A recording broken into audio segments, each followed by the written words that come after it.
And the same thing goes for quarterly reports. They are unreadable. They're just numbers and boring and blah.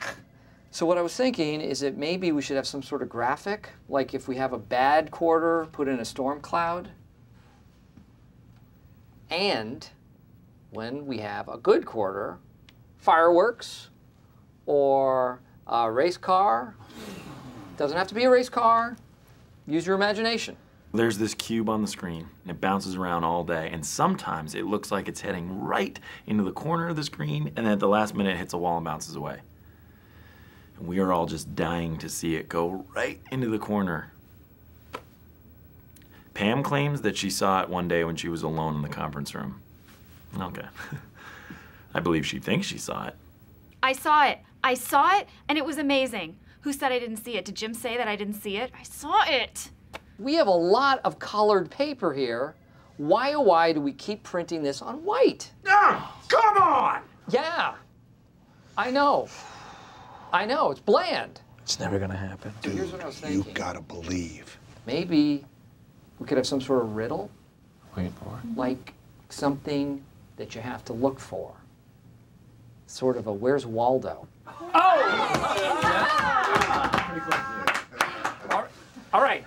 All right, let's quit while we're ahead. That was so awesome. That was awesome. Thank you. Some days I am just on fire. What can I say?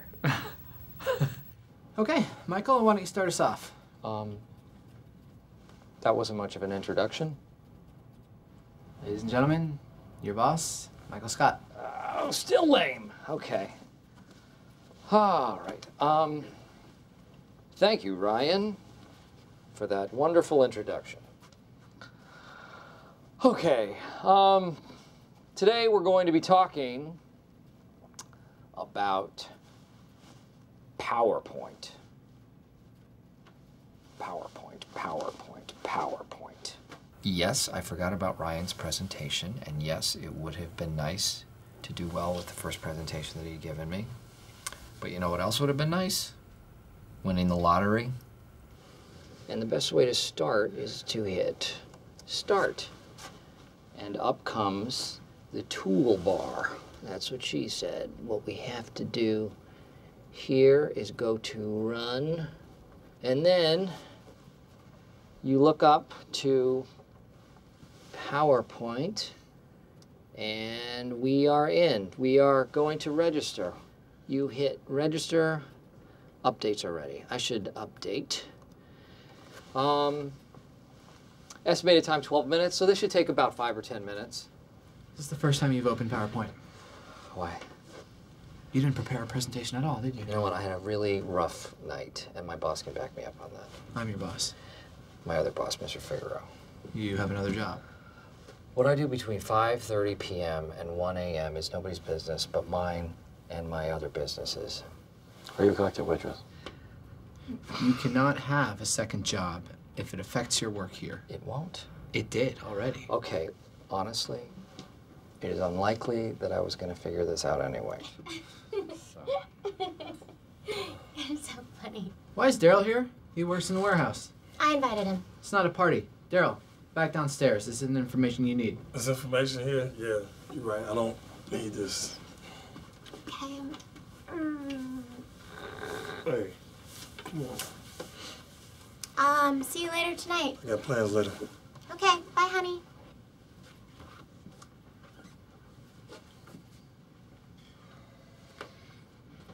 How long until you actually get this presentation ready? Why don't you Honest do the estimate. presentation? Because I mean, I don't you want. know how to do what it. I really want, honestly, Michael, is for you to know it so that you can communicate it to the people here, to your clients, to whomever. Oh, okay. What? It's whoever, not whomever. No, it's whomever. No, whomever is never actually right. Well, sometimes it's right. Michael is right. It's a made-up word used to trick students. No, actually, whomever is the formal version of the word. Obviously, it's a real word, but I don't know when to use it correctly. Not a native speaker. I know what's right, but I'm not gonna say, because you're all jerks who didn't come see my band last night. Do you really know which one is correct? I don't know. It's whom when it's the object of the sentence and who when it's the subject. That sounds right. Well, it sounds right, but is it? How did Ryan use it as an object? As an object. Ryan used me as an object. Is he right about that? How did he use it again? It was, Ryan wanted Michael, the subject, to explain the computer system, the object. Thank you. To whomever, meaning us, the indirect object, which is the correct usage of the word. No one asked you anything ever, so whomever's name is Toby, why don't you take a letter opener and stick it into your skull? Hey, this doesn't matter, and I don't even care. Michael, you quit the other job, you're fired here.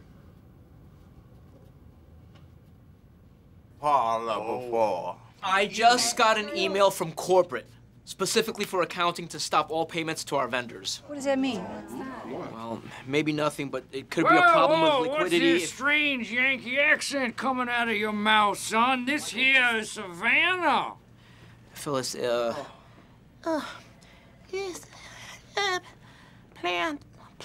This plantation. We're running low on greenbacks, and we're having problems paying the people who give us the seeds and the dirt. We can't pay them. Michael, I can't. Basically, it could mean a lot of things, but it is unprecedented. So it's cause for concern. Okay, I'm going back to work. No. I'm gonna skip forward to a really big clue. Here we go. Well, by now, you figured out that old Beatrix Bourbon was the killer. Michael, I was doing so well. Are you going to believe that? That's a misdirection. All right, everybody, there has been a lot of name-calling against our office today. Corporate maligning, slurring, much of it coming from one of you, who claims that prison is better than here. And none of us can say boo, because none of us have ever been to prison. Well, there's somebody I'd like you to meet. Somebody else who has been to prison, who can tell you what it is really like. I'm Prison Mike. You know why they call me Prison Mike? Do you really expect us to believe you're somebody else? Do you really expect me to not push you up against the wall, biatch? Whoa, Michael. All right, hey, that's just the way we talk in the clink. Been a lot of fun talk about prison today, but I am here to scare you straight. I am here to scare you straight! In prison, you are somebody's bitch. Oh, and you, my friend, would be the belle of the ball. Don't drop the soap. Don't drop the soap. Michael, please. Where did you learn all of this? Internet. So not prison. And prison, it's 50-50 both. Look, prison stinks, is what I'm saying. It's not like you can go home and recharge your batteries and come back in the morning and be with your friends having fun in the office. What'd you do, Prison Mike? I stole. And I robbed. And I kidnapped the president's son and held him for ransom. That is quite the rap sheet, Prison Mike. And I never got caught, neither. Well, you were in prison, but... Prison Mike, what was the food like in prison? Gruel. Sandwiches. Gruel omelets. Nothing but gruel. Plus, you can eat your own hair. Wow. Prison sounds horrible. Yeah. Well, thank you, Andy. Thanks. Prison Mike, what's the very, very worst thing about prison? Don't encourage him, Dwight. The worst thing about prison was the Dementors. They were flying all over the place, and they were scary, and then they'd come down and they'd suck the soul out of your body, and it hurt. Dementors like in Harry Potter? No, not Harry Potter. There are no movies in prison. This is my point.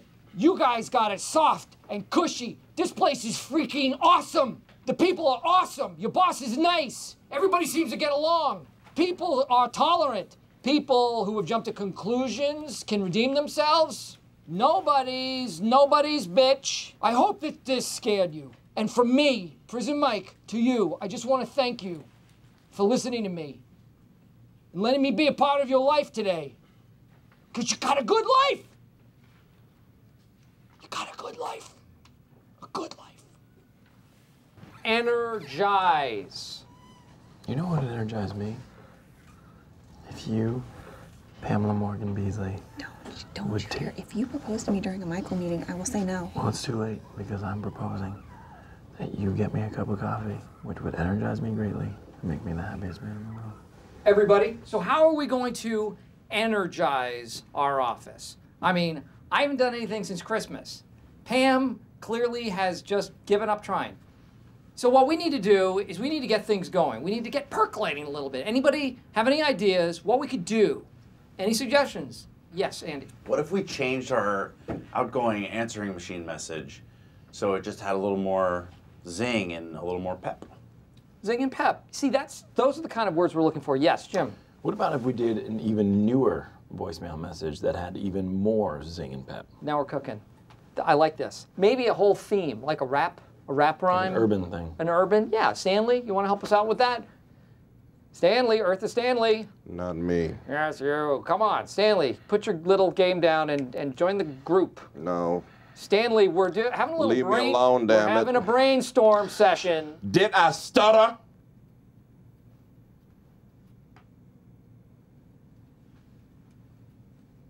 Good. This is good. I'm going to grab a glass of water.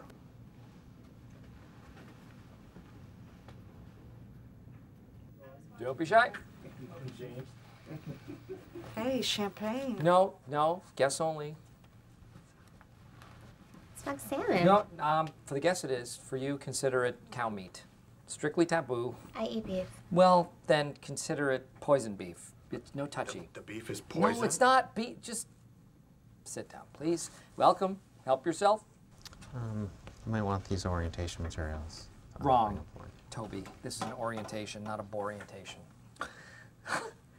Okay, do not worry. All of your questions are about to be answered. Cell phones and pagers off, please. Oh, this looks promising. You won't be disappointed.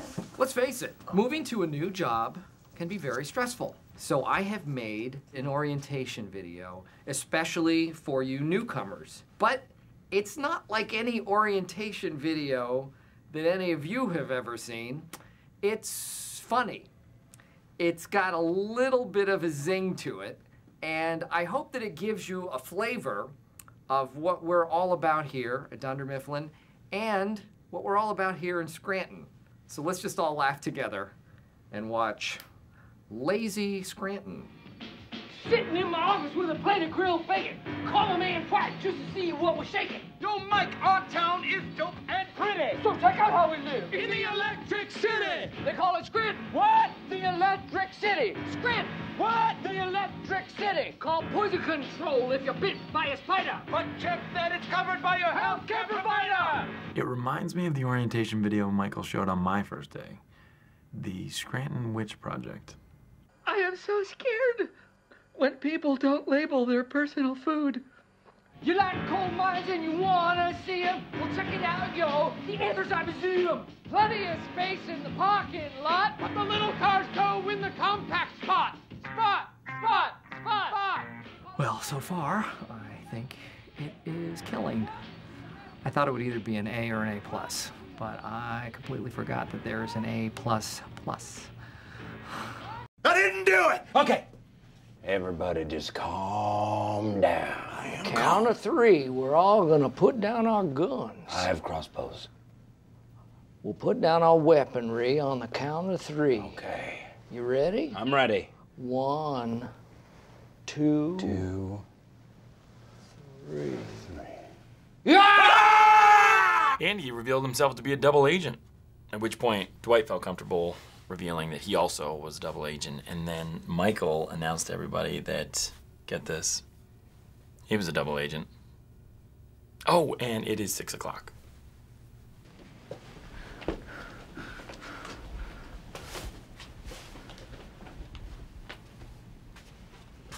Really? It wasn't me. I'm not going down for this! Yeah, I want to go home. Get the keys out of my purse, start the car.